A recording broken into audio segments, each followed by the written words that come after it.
Gianna. Vous savez que je fais des entrevues inspiration avec des femmes qui ont un parcours inspirant, que ce soit au niveau professionnel ou au niveau personnel. Et je dépose ces entrevues sur ma toute nouvelle chaîne YouTube, Gianna Sad, que je vous invite fortement à vous y abonner afin de recevoir mes entrevues en primeur. Et la raison pourquoi j'ai créé cette chaîne et je fais ces entrevues, c'est juste pour vous donner un coup de pouce, pour vous aider si vous avez des fois des peurs, vous manquez de confiance, vous avez le syndrome de l'imposteur, vous voulez faire ce projet-là, mais vous n'êtes pas sûr. Des fois, on écoute une entrevue, on écoute quelqu'un, on écoute une phrase et ça peut changer notre vie. Alors peut-être une de ces entrevues va vous aider à je ne sais pas, à écrire ce livre finalement, à faire ce voyage, à quitter ce travail qu'on n'aime pas, ou peu importe le projet qui vous tient à cœur, ces entrevues-là sont là à votre disposition. Aujourd'hui, j'ai le privilège de faire une entrevue avec une femme inspirante, Dr. Banafsheh Hijazi. Banafsheh, merci beaucoup d'avoir accepté cette entrevue. C'est dans le cadre de mes entrevues inspiration, parce que je fais des entrevues avec des femmes qui ont un parcours inspirant et je les dépose sur ma toute nouvelle chaîne YouTube afin que les femmes puissent s'inspirer, ou même les hommes, on ne sait jamais, de quelqu'un qui a réussi ou qui a eu un cheminement particulier, un cheminement inspirant, que ce soit au niveau personnel ou professionnel. Et donc, les gens peuvent peut-être, des fois on entend une phrase, un mot, et puis ça change toute notre vie parce qu'on a peur d'avancer, on a peur de pousser, puis il y a quelqu'un qui dit, qui a fait quelque chose, puis qui a eu le courage de le faire, et là ça nous donne le goût de le faire. Alors c'est de là les entrevues inspiration. Alors merci d'avoir accepté cette entrevue. Ben, merci à toi d'avoir pensé à moi. Oh, ça fait plaisir, j'ai vu ton profil sur Facebook, je me dis... tu peux être une femme inspirante pour les femmes, donc c'est pour ça que je t'ai contactée et vraiment j'ai été surprise de savoir que je peux le faire, je peux faire cette entrevue. Alors, pour commencer, je sais que tu es d'origine iranienne, je voulais savoir un petit peu ton enfance ou Oui. ta famille, de savoir d'où tu viens, Oui. pour savoir comment tu es rendue là, mais tout d'abord l'enfance et la famille. L'enfance, c'est la base. De toute façon, moi, comme je suis médecin, je dis toujours que tout ce qu'on fait, ça vient de tout ce qu'on a vécu durant l'enfance. Que ce soit des bons moments ou des traumatismes ou de ce qu'on a pu vivre. Donc, merci pour cette question pertinente. Donc, oui, je suis d'origine iranienne et donc mon enfance, c'est en Iran jusqu'à l'âge de 9 ans où nous avons quitté l'Iran. Bon, il y a eu plusieurs événements, il y a eu la révolution, par la suite il y a eu la guerre Iran-Irak, etc. Donc, le pays était très déstabilisé et puis mes parents ont pensé que ça serait mieux de quitter. Donc pour moi, 9 ans, ça a été donc mon premier traumatisme parce que je vivais dans une ville magnifique au bord de la mer Caspienne, une ville à l'époque très touristique où les Européens, c'est un peu comme la Côte d'Azur, et donc très moderne. J'allais dans une école, puis ça me suit. Plus tard, on en parlera, mais une école arménienne, parce qu'il y avait beaucoup d'Arméniens à cause de ce qui s'était passé en Arménie, et c'était venu donc s'installer en Iran. Et les Arméniens, en général, c'est des grands artistes, donc une école très artistique. La directrice était ma prof de piano, je faisais du ballet, je faisais de la musique, et il y avait une chaîne de télévision là-bas qui travaillait avec notre école, et moi j'étais un petit peu la présentatrice des émissions pour enfants. J'étais un peu la passe-partout. Je présentais, je parlais, je chantais, je dansais. J'avais une très belle enfance, et puis tous les après-midi nous nagions dans la mer Caspienne en mangeant du caviar. Ah là là. Je ne savais même pas le gros luxe que je me tapais de me manger du caviar. Donc c'était une très belle vie, émancipation de la femme, un style de vie plus qu'européen, très très moderne. Et là, du jour au lendemain, on quitte, et on quitte pour la France que j'aime beaucoup aujourd'hui, mais à l'époque, je parlais pas du tout un mot en français. On arrive à Paris. À Paris, il n'y a pas la mer. Quand on est né au bord de la mer, il y a un truc particulier avec la mer. Donc, on vous arrache la mer, on vous arrache la famille. Parce que, bon, nous, on avait une grande famille, mais mon père et ma mère avaient beaucoup de frères et sœurs.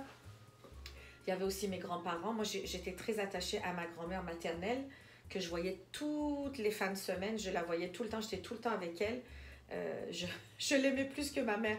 Donc là, ça y est, il n'y a plus de grand-maman, on est parti. Donc ça a été très, très difficile. Et j'arrive dans un pays où je ne parle pas un mot en français parce que l'Iran, à l'époque, la langue internationale, c'était l'anglais. Donc j'avais une base d'anglais parce que l'été, on nous mettait dans des écoles anglaises, américaines, etc. pour renforcer la langue anglaise. Donc on arrive à Paris et au début, ça a été très difficile. Mais bon, avec le temps, c'est ça la résilience de l'immigrant. Hein. Oui, il faut apprendre. Et puis, moi, j'étais toujours aussi... oui, j'avais ce côté artistique, mais aussi, j'étais très bonne à l'école. J'étais toujours première de ma classe. Mes parents, je ne sais pas, je leur pose toujours la question. Ils s'attendaient que je sois encore première de classe en France. Donc, moi, je travaillais fort. Après 3 mois, j'ai vite appris le français. J'ai passé l'examen pour aller au même niveau scolaire qu'en Iran. Moi, ici, normalement, tu es retardé d'1 an après. Oui. Ben, moi, non. Il fallait que c'était dans ma tête qu'il ne fallait pas que je le loupe. En effet, je ne l'ai pas loupé. Mais c'est beaucoup beaucoup d'anxiété, beaucoup de stress. Mais oui, surtout pour un enfant.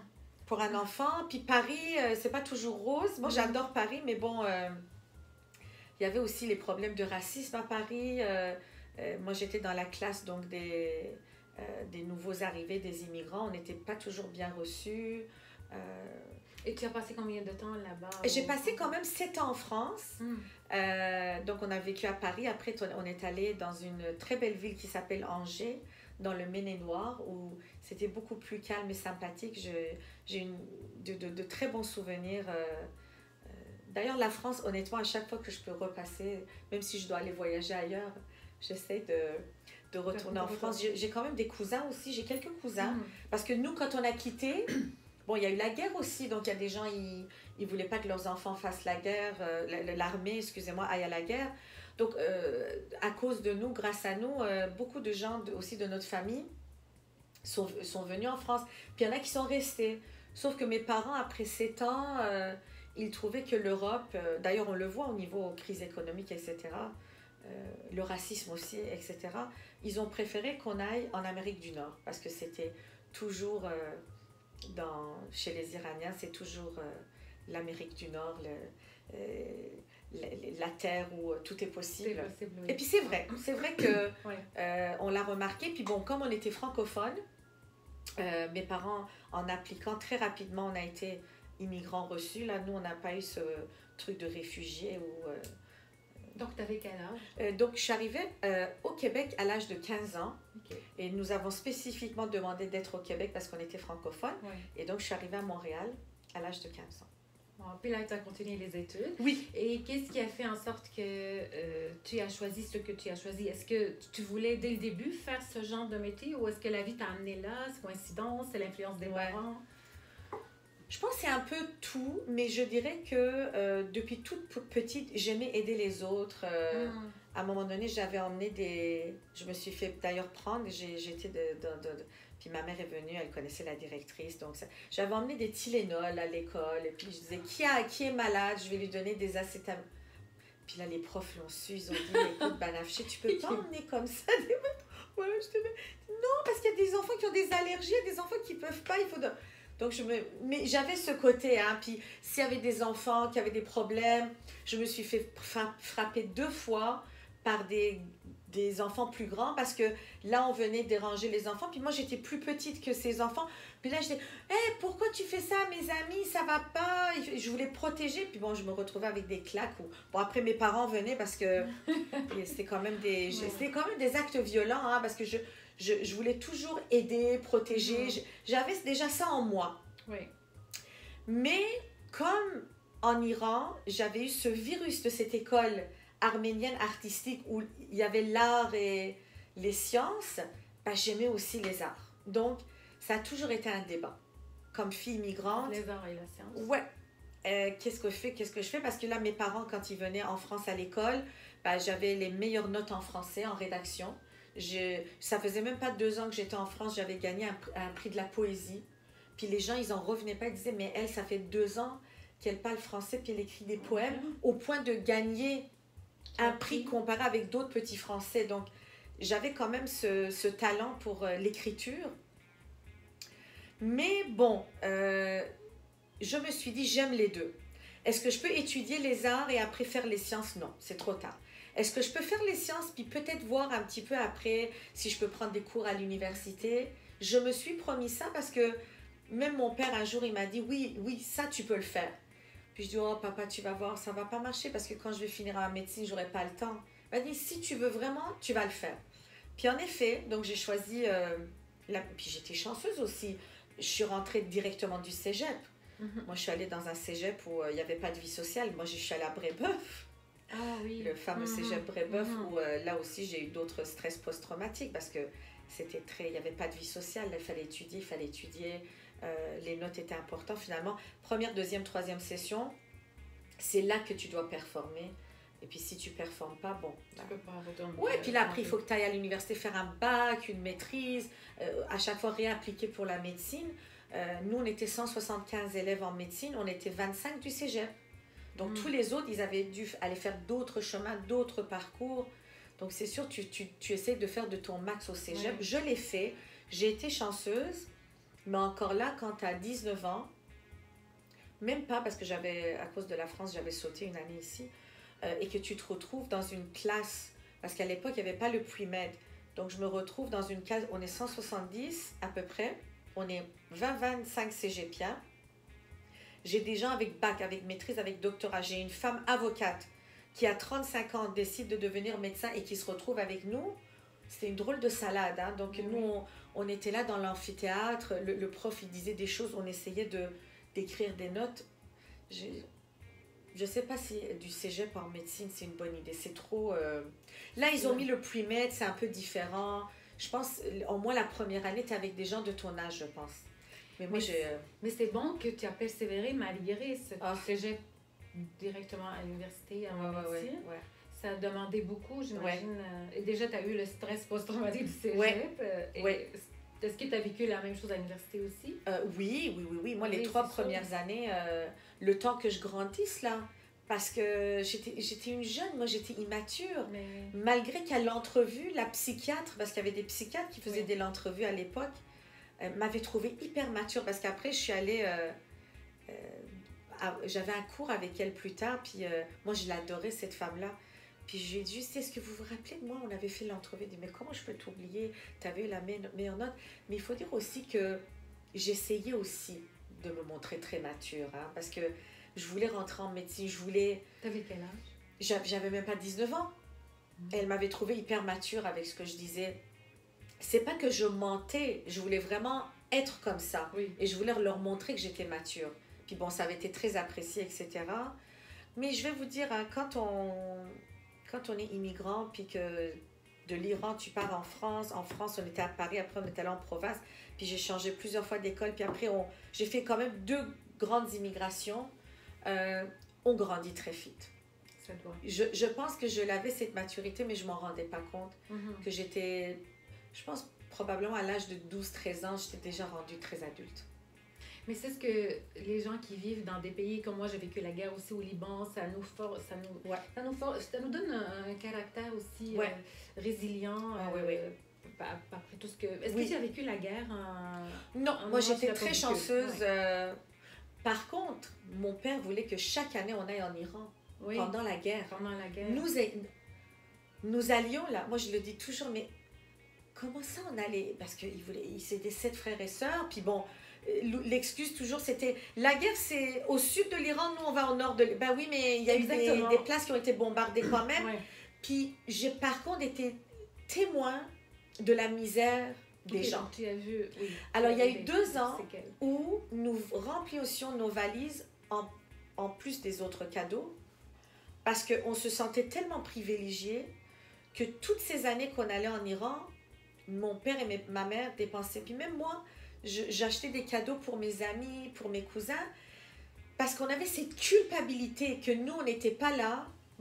Mais alors, qu'est-ce que vous voulez qu'on vous emmène pour vous faire plaisir? C'est ça. Puis là, dans la valise, il y avait toujours 15 kilos de bananes. Parce que pendant 2 ans, à cause que le Khalid et tout ça, il y avait plus de bananes en Iran. Donc nous, quand on emmenait les bananes, pour eux, c'était de l'or, là. Là, on les voyait manger le... Et donc, moi, quand je retournais en France, je voyais plus les bananes de la même façon. Pour moi, c'est comme... Oh, nous, on est chanceux, on mange des bananes. Eux, ils ne mangent pas de bananes. Et puis, il y avait des problèmes dans les produits laitiers. Puis, il y avait des coupons. Des coupons pour aller acheter la nourriture, pour aller acheter le pain. À un moment donné, tu avais droit tant par famille. Tant de poulet par famille. Tant de viande par famille. À moins que tu étais hyper riche ou tu avais des connexions. Parce que ça, même ici, hein, c'est pas vrai, ils disent toujours, c'est toujours au Moyen-Orient, les pots de vin. C'est pas vrai. Même au Québec, il y a des pots de vin. Il y en a partout, là. Mais voilà. Au Liban, on vivait la même chose aussi. Oui. C'est de là que tu apprécies ce que tu vis ici là, et tu te sens comme privilégié. Absolument. Donc, tes parents, je pense qu'ils étaient... Parce que je ne sais pas si la mentalité en Iran, c'est la même chose qu'au Liban. Ouais. Quand un enfant veut être un médecin, mes parents sont fiers, font une pousse. Oui, puis mes parents, c'était des pharmaciens. Donc, c'est sûr, pour eux, il fallait que je sois médecin. OK. Puis, ils voyaient que j'avais le potentiel. Bon, j'étais toujours première de classe. Puis, j'aimais les sciences aussi. Mais j'aimais aussi les arts. Alors, donc, voilà. Et donc là, tu as terminé, en combien d'années tu as terminé moi, j'ai fait médecin de famille en 7 ans. Donc, à 26 ans, j'étais médecin. Médecin de famille. Oui. Et est-ce qu'après ça, est-ce que tu es allée vers les arts? Comme mon père me l'avait dit que j'allais le faire, et honnêtement, j'y pensais pas. Pas les 2 premières années, parce que je voulais me développer une routine quand même, parce que là, je pratiquais, j'avais une grosse pratique. Mais j'avais le bonheur à l'époque, je suis contente, parce que moi, je me suis mariée bien plus tard. J'ai eu le bonheur d'être célibataire à l'époque. Donc, j'avais beaucoup de temps. Moi, après le travail, oui, j'avais des lectures à faire en médecine, mais j'avais beaucoup de temps libre. Donc, c'est là où j'ai commencé à prendre des cours de soir. Et je suis très chanceuse parce qu'à l'époque, ce boulevard Saint-Laurent, juste en face de ma clinique, il y avait The Main, qui est une école de film et de scénario et de documentaire. Alors, je finissais avec mes patients, je prenais une petite bouchée à 19h, commençais mes cours de cinéma. Donc, j'étais dans mon monde. Donc, pendant 3 ans, j'ai pris des cours à Concordia, j'ai pris des cours au Maine. Puis, je me suis fait plein de crédits de scénarisation, comment faire des documentaires, etc. Ah, wow! Oui. Mais est-ce que pendant ces deux parties-là de ta vie, est-ce qu'il y a quelque chose que tu as regretté, par exemple, en allant vers les arts, est-ce que tu as dit, j'ai perdu quelques années dans la médecine finalement? Non. Il n'y a rien que tu regrettes en fait de ton cheminement au complet? Non. Moi, je pense que dans les arts, pour être capable d'être créatif, il faut avoir eu un vécu. Et quand on est jeune, qu'on va dans les arts, on n'a pas de vécu. Je trouve que pour écrire un livre, quand tu as 20, 22, 25, 26, qu'est-ce que tu as vécu? À moins que tu aies vécu, je sais pas moi, une guerre. Moi, je n'ai pas vécu la guerre. Moi, j'allais là en vacances. Mais même encore, je trouve qu'on n'a pas, dans la vingtaine, on n'a pas assez de recul pour avoir cette maturité d'être créatif à ce point-là. Et il faut aussi dire que tout ce que je fais au niveau film et documentaire, c'est inspiré de mes expériences en tant que médecin. Mais oui, donc on dirait que ça se complète, hein, les deux. Oui, et heureusement que j'ai fait la médecine avant, heureusement que ça m'a permis d'être médecin, ça m'a permis de découvrir des sentiers tabous en médecine, parce que moi, dans mes documentaires, c'est toujours de parler de choses tabous, de choses qui ne sont pas écrites dans les livres, de choses qu'on néglige, qu'on laisse de côté parce que soit que c'est trop compliqué, ou on pense que c'est pas important. Ou on n'est pas assez compétent aussi, là, pour le... Ah oui, oui, pour absolument, tout à fait. Donc non, je suis très contente d'avoir fait ce parcours-là. Et est-ce que tu vis des peurs dans ta vie, des peurs avant de prendre une décision? Est-ce que tu réfléchis beaucoup? Est-ce que tu vis ça, des fois, des doutes? Oui, parce que, bon, autant dans mon premier documentaire qui est sorti en 2016, qui s'appelle « Les médecins pleurent aussi », ça c'est sorti sur Radio-Canada, et avec ce documentaire, c'est vraiment la COVID qui a arrêté cette carrière-là, mais bon, je donne des conférences à Montréal et ailleurs. Mais vraiment, pendant 2 ans, j'ai fait le tour du Canada avec ce documentaire où on parle du suicide chez le médecin qui est 3 fois plus élevé que la population. On parle du burn-out. Ça, on n'entend pas parler. Non. Je t'enverrai le lien de mon film, tu Oui, l'écouteras. j'aimerais ça, Oui, oui, oui. oui. Et donc, on parle du burn-out chez les médecins qui, déjà avant la COVID, ainsi que le suicide, était plus élevé. J'ose juste penser à des chiffres encore plus alarmants. Le burn-out était 2 fois plus élevé, le suicide 3 fois plus élevé. Donc, moi, j'ai fait un burn-out après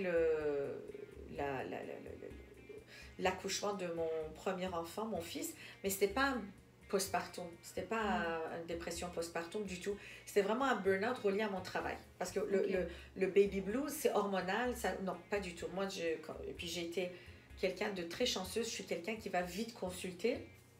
Donc j'ai un ami psychiatre que je suis allée voir tout de suite, il m'a donné des antidépresseurs, il m'a dit, écoute, c'est un burn-out parce que tu as vécu trop de stress au travail et ma grossesse dans le milieu de travail avait été très mal vue, très mal reçue. À l'époque. Par des collègues que j'avais remplacés pendant leur départ de grossesse, puis là, ils me culpabilisaient. Les patients me culpabilisaient, pas tous quand même, parce que j'ai des gentils patients en général, mais à l'époque, j'en avais quelques drôles de moineaux. Mais on va faire quoi sans vous? Puis là, il y avait toute une culpabilité. Puis j'avais eu aussi une grossesse difficile. J'ai eu des nausées, vomissements les 9 mois. Mais les médecins, on est connus pour avoir des maladies rares et bizarres. Donc moi, c'était les 9 mois. J'ai eu l'apnée du sommeil où j'étais complètement congestionnée parce que j'avais la rhinite de la femme enceinte où le nez coulait comme un robinet. Donc la nuit, je ne dormais pas, mais j'ai travaillé jusqu'à la fin. J'ai arrêté 3 jours avant pour ma césarienne. En plus, j'ai eu une césarienne, donc c'était beaucoup. Et donc, j'ai eu un burn-out.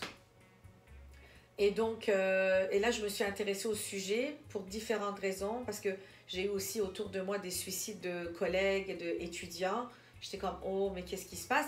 Puis un jour, je reçois par la poste Programme d'aide aux médecins du Québec. J'ai dit, oh là là, il y a un appel. Et je me suis dit, ben voilà, Bana, tu voulais faire des documentaires, tu as été chercher tes cours, tes affaires. Maintenant, c'est ça qui m'a appelée. J'ai dit, là, on va pas faire une fiction, parce qu'une fiction, c'est une fiction. On va faire un documentaire avec des vrais médecins, mais là, les vrais médecins qui veulent passer devant la caméra, ça m'a pris 2 ans. Ben oui, tout le monde disait, cache-moi la face, change-moi la voix. J'étais comme, non, là, les amis, là, on va faire un documentaire pour dire qu'on est des vraies personnes. Il faut qu'on vous montre. Donc, à la fin, j'ai eu le bonheur d'avoir 9 médecins, dont 2 étudiants, et aussi la famille d'une résidente qui s'est suicidée. Cette famille était charmante. Ils ont eu le courage de venir parler devant la caméra de leur fille, sœur qui s'est suicidée. Et voilà, ça a fait boum parce que ça s'appelle Les médecins pleurent aussi. Ça a été passé sur Radio-Canada. L'Association médicale canadienne a adoré le film, a dit, Dr Ejazi, on fait une tournée avec ça. On va prendre des bouts de ce documentaire, on va faire un atelier, on va aller voir tous les médecins, on va aller voir tous les étudiants. Et là, depuis quelques années, mon documentaire passe en première année dans certaines facultés de médecine pour nos chers étudiants qui sont encore plus atteints que nous. Et voilà. Est-ce que ça a aidé? J'ai rencontré plus de 4000 médecins à travers le Canada. Okay. Et à chaque fois que je passais quelque part, bon, au Québec, ça s'appelle le programme d'aide aux médecins du Québec. En Ontario, ça s'appelle différemment. Puis il y a des provinces qui n'en ont pas, donc ils doivent appeler ailleurs, etc. Mais mon passage se faisait sentir parce que les appels se faisaient le lendemain, dans la semaine qui suivait. Bon, au Québec, j'en ai donné plein de conférences, hein, beaucoup. Puis ça a été un bonheur parce que j'ai découvert aussi le Québec. Oui, j'avais voyagé, mais j'avais jamais été à Shawinigan, j'avais jamais été à Rimouski, j'avais jamais été à Côte-Nord. Mais c'est vrai qu'on voyage partout, puis il y a tellement de belles places ici au Québec qu'on y va. Voilà, donc pour moi, c'était voyage, rencontre. Et j'étais aux Anges, là. Oui. Puis mon mari était charmant, il disait, vas-y, moi je garde les enfants, vas-y. Puis je partais pas non plus 10 ans, je partais des 2-3 jours, on partait en avion. L'AMC m'avait bien organisé ça. Et ça a beaucoup, oui, parce que mais ça doit, dans les évaluations des conférences, les médecins écrivaient, enfin des conférences qui prennent soin de nous. Ah, wow. C'était du jamais vu. Non. Et donc, il y avait des gens après qui m'appelaient, qui disaient, puis on faisait des échanges de téléphone, email, qui disaient, ouais, Dr Ejazi, après votre passage, je suis allée consulter, vous aviez tellement raison. Parce que je parlais aussi de mon expérience personnelle. Moi, j'ai consulté, je leur parlais on montrait des extraits du film, puis il y avait toujours des boîtes de Kleenex parce que ça pleurait, puis On ne faisait pas des conférences où, à part un ou deux, où on était 300-400 personnes, c'était exceptionnel. C'était vraiment des conférences où on était 20 à 30 avec des tables rondes. Et là, les gens, parce que c'était confidentiel aussi, là, les gens nous faisaient des confessions malades, là. Puis une disait, ça y est, les autres, ils voulaient parler. Là, ça. Puis là, on pleurait ensemble, puis c'était de l'entraide. Et c'était libérateur pour toi aussi? Ah oui, oh mon Dieu, j'ai adoré ça. Oh. Puis bon, là on m'en parle encore, il y a d'autres compagnies, d'autres places qui veulent que je continue. Donc, je vais continuer si je suis demandée. Puis je le faisais autant en anglais qu'en français, je suis très bilingue. Donc, ça a été magnifique. J'ai fait, par exemple, une tournée en Colombie-Britannique de 8 jours. Et c'était aussi la semaine de relâche de mes enfants. Donc, ils sont venus avec moi. Puis pendant que je donnais les conférences, ils visitaient. Mais en même temps, bon, moi, c'était toujours des moitiés de journée, donc l'autre moitié. Donc, j'ai visité la Colombie-Britannique, beaucoup de places. J'ai vu Kelowna, Victoria, plein de places, à part Vancouver. Mais ça a été aussi des rencontres avec des médecins où on se donnait des câlins, on se serrait la main, où on me disait « Hey, mais t'es venu nous parler de notre santé mentale ». Bon, je dois avouer que depuis quelques années, heureusement, c'est quelque chose qui se fait. Mais en 2016, moi, quand je l'avais fait, j'étais une des pionnières. Hein. Il n'y en avait pas beaucoup qui s'intéressaient. Donc, les gens, ils étaient... Non, c'est quelque chose qui sort de l'ordinaire. C'est pas quelque chose qu'on fait à tous. Mes félicitations. Merci beaucoup. Merci. Et dans ce métier-là, en tant que femme, est-ce qu'il y a quelque chose que tu aimerais peut-être discréditer ou défaire un mythe dans ce métier? Est-ce qu'il y en a? Moi, je travaille aussi pour les Nations Unies et il y a 2 ans, on m'avait demandé de donner une conférence pour la discrimination de la femme en médecine parce que malheureusement, elle est là. Elle est là. Bon, le Canada, c'est pas un des pires, heureusement, mais les postes dans les facultés de médecine, oui, il y a des femmes, mais encore là, il n'y en a pas beaucoup. Des postes importants, des postes importants aussi dans les hôpitaux pour les femmes. Voilà. Puis bon, il y a des femmes aussi qui choisissent des résidences en chirurgie, en orthopédie.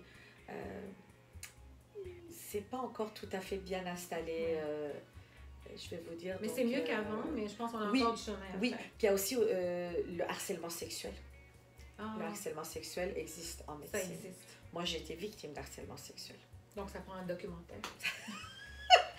Ça n'a pas été trop là, ça a été juste des attouchements sur les épaules. Là, je dois dire que ça n'a pas été un truc trop grave. Mais c'était un bonhomme, à un moment donné, il me dit « Oh, tu as fait tellement une belle présentation, est-ce que tu peux m'emmener les documents au bureau ?» Moi, j'avais 22 ans, hein. J'ai rien compris. J'étais tellement fière parce que c'était un grand chirurgien, il était connu. Puis je dis « Waouh !» Oh là là. Puis bon, là, je suis là en train de lui parler, il commence à venir derrière moi. Puis il commence à me faire un massage sur les épaules. Et là, Saved by the Bell, j'avais une pagette et j'étais de garde parce que je savais pas trop quoi faire. Est-ce que je donne une claque, je fais quoi, je tombe, La pagette, elle sonne au super... Je dis, oh, excusez-moi, je dois partir, je suis de garde. Je suis sortie. Mais j'aurais dû, mais j'avais 22 ans là. Je suis pas allée porter plainte. J'en ai parlé à 2 copines résidentes qui connaissaient la réputation de ce médecin. Et après, ça s'est arrêté là. J'ai pas dit ça à mon père, il serait allé le tuer. Donc, ça s'est arrêté là. Puis je regrette. Je regrette parce que je suis sûre qu'il a fait ça à plein de gens. Est-ce que dans tout ça, tu parlais tantôt de ton mari, oui. Je ne sais pas si c'est une des personnes, mais as-tu une ou 2 personnes qui ont eu une influence dans ta carrière ou dans la personne que tu es devenue aujourd'hui, que tu t'es inspirée de tout? Alors, c'est sûr, là, vraiment, tu as bien lu ma pensée. Oui, c'est mon mari, parce que, oh là là, quel homme... il y en a, heureusement, aujourd'hui, je suis tellement contente quand je vois ça, parce que on me disait toujours, derrière un homme qui réussit, il y a une femme. Eh ben, je suis très contente de dire que pour moi, c'est ça. C'est mon mari qui me dit toujours, go, go, go, vas-y, oh là là, c'est intéressant, oh quel beau projet. L'AMC, quand on m'a demandé de faire la tournée pendant 2 ans, moi je partais souvent, j'ai donné en 2 ans, c'était des conférences aussi à Montréal, à Sherbrooke, à Québec, mais quand même, je partais. Quand c'était à Québec, moi, je revenais pas le même jour. Moi, conduire 3h30, aller 3h30, retour le même jour, non. Donc, je restais, puis j'adore la ville de Québec. Je disais, gardez-moi une chambre, je vais rester là. Donc, je partais souvent. Alors, mon mari me disait, écoute, tu es en train de sauver des vies. La santé mentale est invisible. Oui. Vas-y parce que tu vas sauver. Il m'a toujours encouragée pour mes documentaires. L'année dernière, pendant la deuxième vague, pendant 4 mois, j'ai fait des tournages. Des fois, c'était jusqu'à 1h du matin. Donc, ça prend, si tu es une femme de carrière et que tu es avec un homme, et moi, je le dis toujours à mes jeunes étudiantes, à mes patientes, essayez d'aller avec un homme qui respecte la femme, qui respecte sa mère, qui respecte sa sœur, qui respecte la carrière d'une femme. Parce que quand on est amoureuse, des fois, on voit pas, on regarde pas tout, hein. Mais à un moment donné, si tu es ambitieuse, puis que l'homme, il comprend pas ça, là, tu es mal pris. Non, alors, tout d'abord, c'est mon mari. Et puis, la deuxième personne, c'est mon oncle, le mari de ma tante maternelle, qui malheureusement, aujourd'hui, n'est plus avec nous. C'était un ophtalmologue très, très connu aux États-Unis. Mais qui était aussi un grand photographe et il était aussi pour moi comme un grand psychiatre parce que avec lui j'avais des conversations sur tout. C'était aussi un grand cinéphile, un vrai artiste. Et je pense que il m'a aussi inspirée en me disant waouh, donc c'est correct là, il est médecin, il fait de la photographie et moi qui déjà étudiante voulais faire les deux, bah, j'ai dit il y en a un qui fait ça. Donc, ça se fait. Donc, c'est parfait. Donc, mais malheureusement, lui, à l'âge de 52 ans, il est parti d'une tumeur cérébrale. Mais... Ça t'a fait de quoi? Est-ce que tu... Ah oui, mais Sûrement, pour moi, c'est mon ange gardien. Quand je parle, oui. C'est soit ma grand-mère, ou la fameuse grand-mère que j'aimais beaucoup, ou lui, parce que c'est les deux personnes qui m'ont beaucoup encouragée dans la vie. Et c'est un homme aussi qui a bien profité de la vie. Malgré qu'il était super occupé, il prenait le temps de voyager, il prenait le temps de photographier. Et puis, il y en a qui disent tout le temps, ben non, je vais faire ça plus tard, quand la retraite. Tu sais pas ce qui va t'arriver demain. On attend beaucoup la retraite. Ah non, non, mais il faut pas. Non, c'est ça. Tu sais pas de jour au lendemain ce qui peut arriver. Donc, aussitôt que tu as un projet, ou tu as envie de faire quelque chose, ou de voir quelqu'un... Il faut le faire. Il faut le faire. Ouais. Faut pas mettre au lendemain. Non. Moi, j'ai toujours été comme ça. Ça a été toujours naturel chez moi. Il me le dit, mon mari. Oh mon Dieu. Alors là, je lui dis, est-ce que tu... Oui, ok. Il me dit, mais attends, 15 minutes, 20 minutes, 24 heures. Non, ça y est, on a dit qu'on voulait... Moi, je suis comme ça. Oui. Peut-être des fois même trop spontanée, mais je suis comme ça. Si j'ai un projet, j'ai une idée, on y va. Puis là, c'est pas l'année prochaine. C'est ça. Mais c'est ça ce qui m'amène à ma question, savoir si tu as une décision à prendre, tu la prends. Souvent, oui. Même si professionnellement ou personnellement, tu la prends spontanément. Oui, mais attention, c'est sûr que depuis que j'ai des enfants, puis j'ai une carrière, etc., je la prends vite dans ma tête. C'est-à-dire qu'une fois qu'elle est décidée, elle est décidée. Mais après, il faut que je m'assoie puis que je me dise, bon, réalistique, le côté réaliste, comment je vais le faire? OK? Quand l'AMC m'a dit, est-ce que vous embarquez avec nous pour faire des conférences? Oui. Okay. Mais il fallait que je réalise, il fallait que je m'assoie avec ma secrétaire, avant tout avec mon mari. Est-ce que c'est faisable? Parce que moi, oui, je veux le faire. Bon, c'est ça. Là, il me voit ambitieuse comme une petite fille. Oui, je veux le faire, je veux le faire, je veux le faire. Mais est-ce qu'on peut le faire? Bon, donc là, il m'a dit, oui, écoute, t'inquiète pas. Puis, je partais pas non plus 2 semaines. Hein. C'était 2-3 jours, je revenais. Donc, des fois, si je coupais là le travail, je devais le rajouter d'autres moments. Je devais finir plus tard, je devais commencer plus tôt. On essayait de voir comment on pouvait... mais tout est faisable. Des fois, je dis à mes patients, là, au lieu d'aller niaiser devant Facebook et Instagram pour des bêtises ou parler blablabla avec des gens pour en fait rien dire, pas qu'il ne faut pas appeler, c'est pas vrai, mais des fois, il y a du monde, il s'appelle... s'appeler pour s'appeler. Ouais. Hein? Il n'y a pas de qualité dans la conversation. Il y a plein de choses qu'on peut couper, puis passer à des choses essentielles, des choses où tu as des projets, coupe là-dedans. Je le regarde aussi des fois avec mes patients. Hein. Ils me disent, j'ai pas le temps pour faire du sport. Vraiment, c'est 3 heures par semaine, 4 heures par... Vraiment, vous n'avez pas 4 heures par semaine? Puis là, ouais, puis alors, ouais, je regarde Netflix, tout ça. Je sais pas qu'il faut pas regarder, parce que depuis la COVID, là, c'est Netflix, Mais, 6 heures le soir. Mais c'est ça. Tu peux pas couper 2 heures là-dedans pour aller au gym? Mais ça, il faut établir les priorités. Ouais. C'est ça. C'est que les priorités ne sont pas établies. Non, c'est ça. Mais j'ai des femmes, je travaille avec des femmes Ouais. comme ça aussi. Ouais. Même pas 30 minutes par jour pour prendre soin de leur santé. Mais bon, mais c'est un choix qu'on Ouais. fait hein, dans la vie et on vit avec ça. Là. Mais ces fois, c'est inconscient. C'est important, comme des gens comme moi et toi, qu'on leur dise. Puis là, ils disent, oh, ok. Bon, il y en a qui vont comprendre et le faire. Il y en a, ils vont dire, Ils vont. ouais. À un moment donné, ces gens-là, il n'y a rien à faire, là. Parce que t'as beau leur faire un plan, t'as beau leur dire, fais comme ça. Puis là, 3 mois après, ils reviennent. Non, finalement. Parce que moi, je travaille aussi pour Obésité Canada. Ça, c'est une aussi de mes spécialités.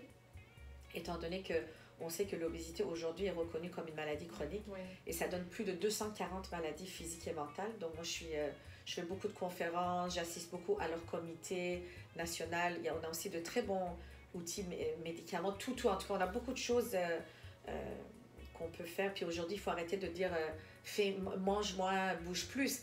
Il faut, je veux dire, on change les habitudes de vie. Et puis, bouge. Et puis, on va pas commencer d'abord à te pousser dans le dos, aller au gym. Prends les escaliers en premier. Essaye de ne pas prendre la voiture. Tu sais, il y a des choses qu'on peut faire. Mais il y a des gens, et tout de suite, ils catchent avec toi. Hein. C'est fou, là, ça va. Il y en a 2 ans après, ils viennent, ils veulent pas. Et au niveau de la lecture et de... je sais que tu as dit que tu aimais beaucoup l'écriture aussi, tu écrivais, mais la lecture, est-ce qu'avec tout ce que tu vis, avec tout ton travail, ta famille et les enfants et tout ça, tu trouves le temps de lire? Est-ce que tu lis? Oui, mais je vais te dire, je lis surtout des articles médicaux. C'est ça, oui.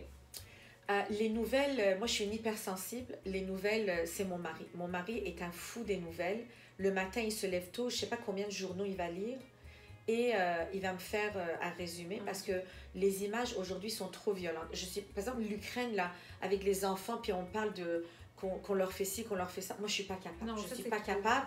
Bon, puis j'ai pas le temps, donc il va me mettre à date des événements pour pas que j'ai l'air d'une niaiseuse quand on va dire il y a eu telle affaire comme ah oui. Donc lui, comme je te dis là, c'est vraiment quelqu'un qui m'aide beaucoup à ce niveau-là. Moi, je vais surtout faire des lectures au niveau des trucs médicaux. Donc, qu'est-ce qui me manque vraiment? Puis j'essaie de faire ça en vacances, mais bon, c'est vraiment de lire des romans. Ça, moi, j'étais une folle des romans. Ah, t'aimes les romans? Ah, j'adore lire les romans. Mais c'est détendant. Moi, Puis à un moment donné, mon papa avait, comme ça, pour le plaisir, avait ouvert une librairie en France. On avait ça pendant quelques années à côté des choses qu'il faisait. Et j'étais tout le temps à la librairie parce que pour moi, c'était une bibliothèque. Puis j'étais en France, alors tous les romans qui sortaient, mais je les mangeais, C'est ça aussi qui m'a beaucoup aidé à développer le côté créatif. Oui, la lecture aide beaucoup à développer la créativité. À être bon en français, et puis d'avoir des idées, etc. Mais ça me manque. J'avoue qu'éventuellement, j'aimerais beaucoup retourner à ça. Et au niveau de la conciliation famille-travail, je sais que ton mari t'aide aussi, il est présent, il t'épaule aussi et tout ça. Et ça, de ce côté-là, est-ce que ça va? Est-ce que tu trouves la tâche est lourde d'être médecin et de s'occuper de... Oui, puis j'ai aussi mes parents et mes beaux-parents. Là, je suis vraiment chanceuse, hein, parce qu'il y en a, ils n'ont pas ça. Il y a des immigrants et ils veulent avoir des bébés. Oh mon Dieu, tout ça. Moi, vraiment, j'ai le mari, j'ai mes parents qui m'aident, qui sont retraités maintenant, donc ils m'aident. J'ai mes beaux-parents qui sont retraités, ou mon beau-père pas encore, mais il nous aide beaucoup, beaucoup. Et combien d'enfants as-tu? Moi, j'en ai 2. Deux. Quel âge? Alors, j'ai la fille de 9 ans et le garçon de 14 ans. Ouais. Puis ils sont aussi des enfants qui aiment beaucoup les arts et sciences. Alors, mon garçon, il fait du taekwondo, mais il fait aussi du théâtre. Il a une agence, il joue des fois dans des films. Il a ce côté artistique aussi. De sa mère. Ouais, ça doit être ça. Ma fille, c'est la danse et le ballet classique 3 fois par semaine. Donc quand même, hein, on les emmène, on les ramène, on les emmène. J'ai beaucoup d'aide. C'est sûr que en tant que femme, on est maternelle, on a ce côté où on veut s'occuper de tout le monde. Alors, c'est sûr, il y a toujours une culpabilité une fois de temps en temps qui me revient. Tout le temps, parce que est-ce que j'ai été à la hauteur? Est-ce que j'ai été là pour mes enfants? Puis des fois, mon mari aussi va me le rappeler en disant Voilà, dernièrement, ça fait beaucoup de projets, là. On va... Puis il a raison. Non, mais après, je vais ralentir parce que je dis, oh non, ok, là, là ça fait beaucoup. Okay. Mais tu sais, peu importe ce qu'on fait, on va toujours se sentir coupable par rapport à nos enfants. Nos femmes, on est comme ça. Oui.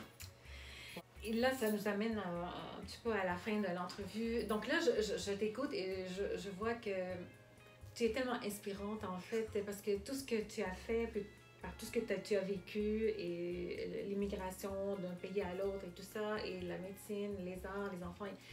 Et c'est un bel exemple pour les femmes aussi que des fois me disent « Ah, je n'ai pas le temps. Ah, mon mari ne me supporte pas ou ne m'épaule pas. » Et il y a toujours des excuses, en fait, pour ne pas pousser, ne pas arriver. Et là, je vais te demander peut-être de leur donner un conseil ou quelque chose qui va les aider, peut-être les encourager, tu sais, même si on commence petit pas par petit pas, mais juste commencer. Oui. Je pense que, comme je disais tantôt, c'est important d'abord de libérer cette plage horaire de choses superficielles, de choses pas importantes. Ça, c'est important. Hein? De vraiment de dire là, honnêtement, puis pas perdre non plus de son temps avec des gens qui sont pas des gens de qualité. Là, je suis méchante, là, ce que je dis. Mais depuis la COVID, moi, depuis la COVID, j'ai compris à quel point le temps était précieux, les vraies amitiés étaient importantes. Et puis, quand à un moment donné, pendant la COVID, la personne t'a même pas appelé une fois pour te dire comment ça va, moi, maintenant, ça me tente même plus d'aller prendre un café avec cette personne. C'est 2 heures de ton temps, c'est 2 heures pour faire les choses créatives, pour faire les choses que tu aimes. Tout à fait. OK? Maintenant, bon, l'histoire du mari, parce que je travaille beaucoup ça, même en couple, il va falloir un petit peu regarder c'est quoi qui dérange le mari. Bon, moi, je vais aller jusqu'à l'extrême. Est-ce que cette personne est heureuse avec cette personne aussi? Des fois, il faut aller...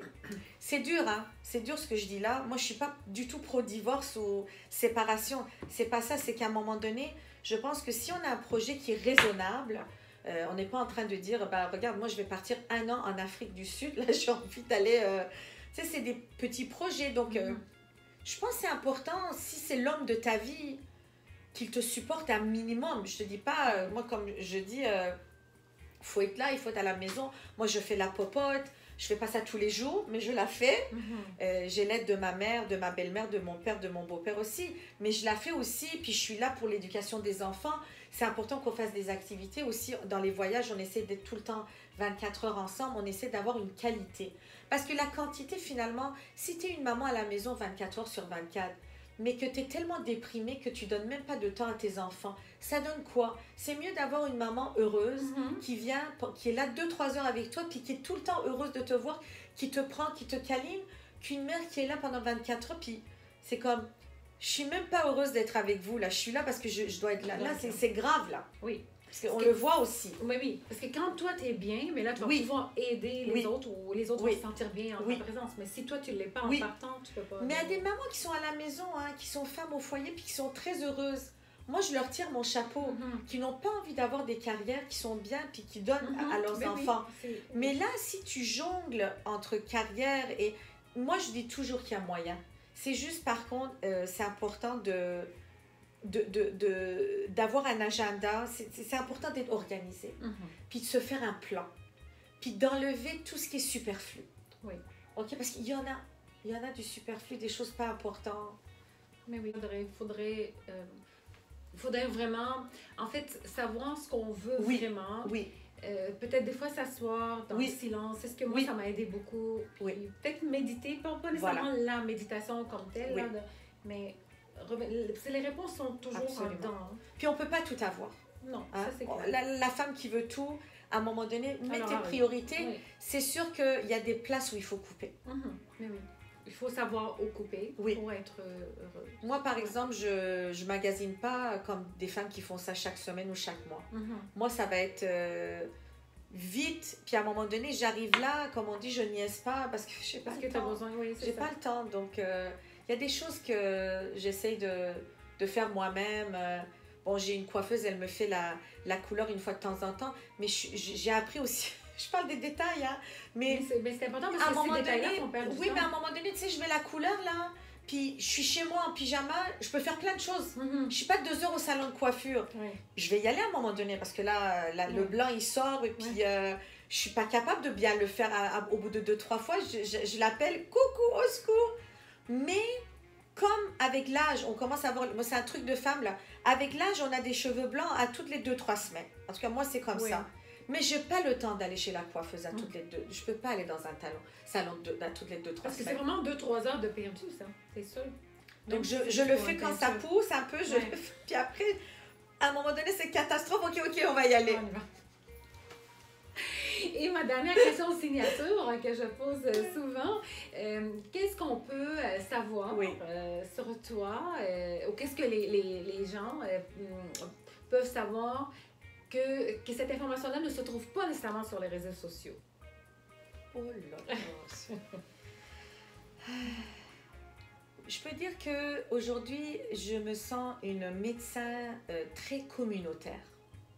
C'est-à-dire que moi je pense que j'ai le bonheur d'avoir un métier où j'ai le pouvoir que les gens m'écoutent. Hein? Je travaille pour la violence familiale, donc pour les femmes et les enfants violentés. Donc pourquoi aussi j'ai choisi d'être porte-parole, d'être conférencière? Parce que veut pas, quand un médecin parle, ça a plus de poids. Donc j'utilise beaucoup ce pouvoir pour passer plein de messages et puis communautaire dans le sens où j'essaie toujours de résoudre des choses ou des problèmes ou des sujets tabous autour de nous. C'est beau hein, d'aller en Afrique là, puis j'aimerais bien y aller. Moi je travaille avec les Nations Unies. On devait même aller en République Dominicaine faire plein de choses, emmener des échos pour les femmes enceintes, etc. Bon, on n'a pas pu faire le voyage. C'est bien, mais je pense qu'avant tout, moi, je suis quelqu'un qui aime aider les gens autour de moi. Donc, je suis à Montréal, je suis au Québec. J'essaie d'abord et avant tout d'aider les gens autour de moi. Donc, on a parlé des médecins avec le suicide. Donc, j'ai travaillé avec le programme d'aide aux médecins au Québec, etc. Je pense qu'il y a beaucoup de choses à faire là où on vit. Oui. Il y a encore beaucoup de choses en 2022, surtout pour la femme, pour la santé mentale, que ce soit pour les hommes ou les femmes. Mais je veux dire, je suis, puis je pense pas que c'est marqué quelque part, mais je suis une médecin communautaire qui s'inspire des sujets communautaires pour passer le message. Ah, ça c'est bon à savoir. Puis une petite annexe à cette question qui était censée être la dernière. Est-ce que tu vis le syndrome de l'imposteur des fois? Oh, mais oui. On le vit, hein? Oui. Mais ça, est-ce que tu fonces malgré le syndrome? Je l'ai toujours vécu. Et d'ailleurs... on le vit, puis... Oui. On le vit comme ça. J'ai une amie en commun avec Caroline Coty, c'est Isabelle Nazaret-Aga, qui a écrit le livre Les manipulateurs sont parmi nous et qui a pas longtemps a donné une conférence virtuelle avec Caroline sur le syndrome de l'imposteur. Ah. Et moi je l'ai appelée après, j'ai dit Isabelle, c'est vraiment ça que je vis depuis toute petite. J'ai jamais eu l'impression d'être à ma place. J'ai jamais eu l'impression d'être un bon médecin. J'ai jamais eu l'impression d'être une bonne épouse. Donc c'est comme je le pense encore des fois. Mais la plupart des femmes, on sent ça, là, tu vois. Mais je pense qu'il est bon, ce qui nous différencie, là, ou différencie les femmes qui avancent ou qui avancent pas, c'est que malgré le syndrome, tu avances, tu donnes des conférences, tu fais des projets, tu aides. Oui, il faut. Oui. Il faut. Parce que sinon, on va rester figé là si on y croit. C'est sûr que le syndrome de l'imposteur vient me chercher. Par contre, plus je vieillis, plus je prends de la maturité, plus je me dis non. Tu as la bonne place, tu as toutes les qualifications. Arrête de te dire des conneries comme ça. Tu es allé à la conférence, tu as répondu à toutes les questions, tout le monde était content. Puis j'ai travaillé. Voilà. Je pense qu'avec l'âge, avec la maturité, ce syndrome commence à diminuer chez moi. Mais il était, oh là là. À 26 ans, quand je suis devenue médecin, tu l'avais. Je l'avais pas. Bon, mais c'est encourageant pour les femmes de savoir qu'une personne dans la vingtaine avait ça et est devenue médecin. Elle a continué malgré ça, donc ça t'a pas heureusement d'avancer. Heureusement. Donc ça, c'est un bon message aussi pour mesdames. Mais docteur Hijazi, merci beaucoup vraiment de cette belle entrevue inspirante. Je suis sûre que les femmes vont s'inspirer de beaucoup de petites choses, tu sais, qui nous aident, qui nous encouragent quand même à avancer, à pousser. Merci à toi, parce que moi, j'adore partager. Donc, des gens comme toi qui me donnent l'opportunité de parler, ça fait vraiment plaisir. Mais c'était agréable aussi de t'entendre. Merci beaucoup. Merci à toi.